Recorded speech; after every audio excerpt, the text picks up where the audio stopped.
అదే RTV app వార్తల్ని క్షణాల్లో చదివే అవకాశం ఉంటుంది. ఒక న్యూస్ పేపర్, ఒక టెలివిజన్ ఛానల్ మీ చేతుల్లో ఎప్పుడూ ఉంటాయి. పోలీసు అండ్ సిసిఎస్ సిబ్బంది అందరు కలిసి మన కాలువొడ్డు దగ్గర వెహికల్ చెకింగ్ చేస్తుంటే ఒక లారీ తీసుకుని ఇద్దరు వ్యక్తులు చిరంజీవి అండ్ ఎలీషా ఇద్దరు కలిసి ఆ లారీ తీసుకెళ్తున్నారు.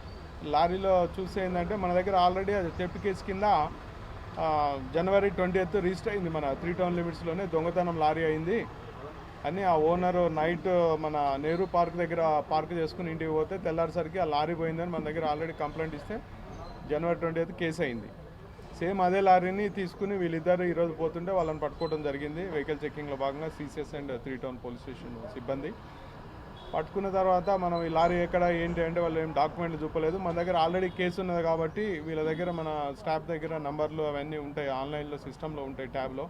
అవి చూస్తే అది థెఫ్ట్ వెహికల్ అది ఇమీడియట్గా పట్టుకున్నాము. తర్వాత వాళ్ళని తీసుకుని వచ్చేసి సిసిఎస్ ఏసీపీ గారు అండ్ ఇన్స్పెక్టరు 3 టౌన్ వీళ్ళంతా కూడా ఎంక్వైరీ చేసి ఏంటంటే ఈ చిరంజీవి అనే గతంలో కూడా చిన్న కాంట్రాక్ట్స్ అవి సివిల్ వర్కులు చేసుకోవటం, దాంట్లో లాస్ అయిపోవటము. తర్వాత ఎలీషా అనేది కూడా ఇంకొక అతను ఆయన దగ్గర అప్పుడు డ్రైవర్గా అసిస్టెంట్గా పనిచేసేవారు.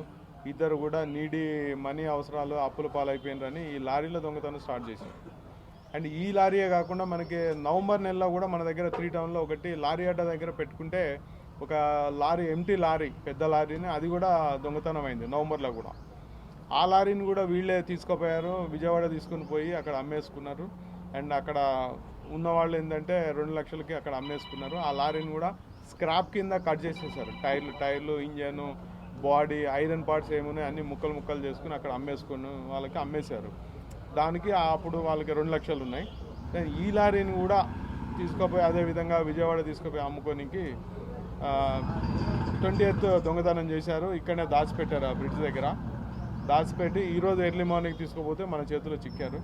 వాళ్ళ దగ్గర పోతూ ఉంటే మనము ఆ లారీని అండ్ వాళ్ళ దగ్గర వాళ్ళిద్దరిని అదుపులో తీసుకోవడం జరిగింది. వాళ్ళ దగ్గర కూడా కొంత క్యాష్ ఉన్నదన్నమాట. ఆ క్యాష్ కూడా సీజ్ చేయడం జరిగింది. అదే 2 లక్షల రూపాయల క్యాష్. దాంతో వీళ్ళు ఏంటంటే లారీల్లో దొంగతనం చేసేసి ఆ లారీలను ఇనుప ముక్కలుగా కట్ చేసుకొని వాళ్ళకి అమ్మేసుకుని విజయవాడలో అవి అమ్మేసుకుని ఇట్లా చేయనికి నేరానికి వీళ్ళు పాల్పడ్డారు.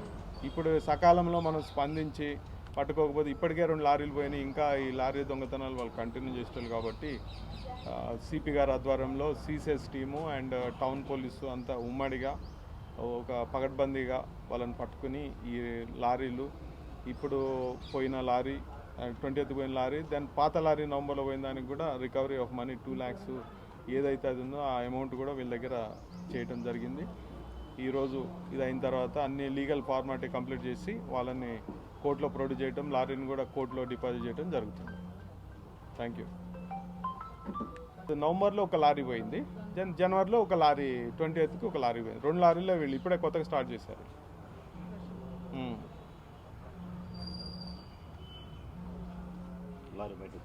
లారీ కూడా అది మనము బయట ఉంచామండి. అది నవంబర్ లారీ అడ్డా ఉంది కదా మనది, అక్కడ శ్రీనివాస్ది లారీ, అది శ్రీనివాస్ లారీ. అది ఇసుక లోడ్ అన్లోడ్ చేసుకొచ్చి ఆ బయట రోడ్డు మీద రోడ్ సైడ్ పెట్టుకున్నారు కాబట్టి అది ఎత్తుకపోయింది. ఈ సందర్భంగా మేము చెప్పేది ఏంటంటే ఇక్కడ బాగా మార్కెట్ యాడ్స్ ఉన్నది, గ్రానైట్ ఇండస్ట్రీ ఉన్నది. ఆ లారీలను కూడా ప్రాపర్గా లారీ యాడ్స్లో పెట్టుకుని దానికి సెక్యూరిటీ ఇవన్నీ చేసుకుంటే ఇటువంటి దొంగతనాలు కావు. ఎక్కడ పడితే అక్కడ రోడ్ల మీద లారీలు పెట్టద్దు. పెడితే మేము ట్రాఫిక్ మేము చలాన్ చేయడం జరుగుతుంది. అదేవిధంగా ఈ మోసాలకు దొంగతనాలకు కూడా అవకాశం ఉంటుంది. కాబట్టి అన్ని లారీ ఓనర్లకు ట్రాన్స్పోర్ట్ యజమానులకు చెప్పేది ఏంటంటే వాళ్ళ వెహికల్స్ని ప్రాపర్గా పార్కింగ్ ప్లేస్ చూసుకుని అక్కడ పెట్టుకోవాల్సిందిగా టౌన్ పోలీస్ తరఫున విజ్ఞప్తి చేస్తున్నాం. వాళ్ళకి మనసు తెలియదు అంటారు ఎవరికైనా చెప్పేసి ఫర్దర్ ఇన్వెస్టిగేషన్ అంటే ఆటోనగర్ ఉంటుంది కదా, బ్రోకర్స్ బయట ఉంటారు కదా బ్రోకర్స్, వీళ్ళకి ఏంటంటే డాక్యుమెంట్స్ లేవు. వీళ్ళు దాన్ని అమ్మనికి పోతారు. అన్ని డాక్యుమెంట్స్ ఉంటే దానికి వర్త్ చాలా ఉంటుంది, 7-8 లక్షలు ఉంటుంది. లేదు కాబట్టి మధ్యలో వాళ్ళకి అమ్ముతారు. ఆ డాక్యుమెంట్స్లో వాళ్ళు తీసుకుపోతారు, తర్వాత కటింగ్ చేస్తారు. దెన్ ఈరోజే అరెస్ట్ చేసినాం కాబట్టి ఫర్దర్ ఇన్వెస్టిగేషన్లో ఎవడు కొన్నాడు, ఎక్కడ కటింగ్ అయింది, then we will arrest them also.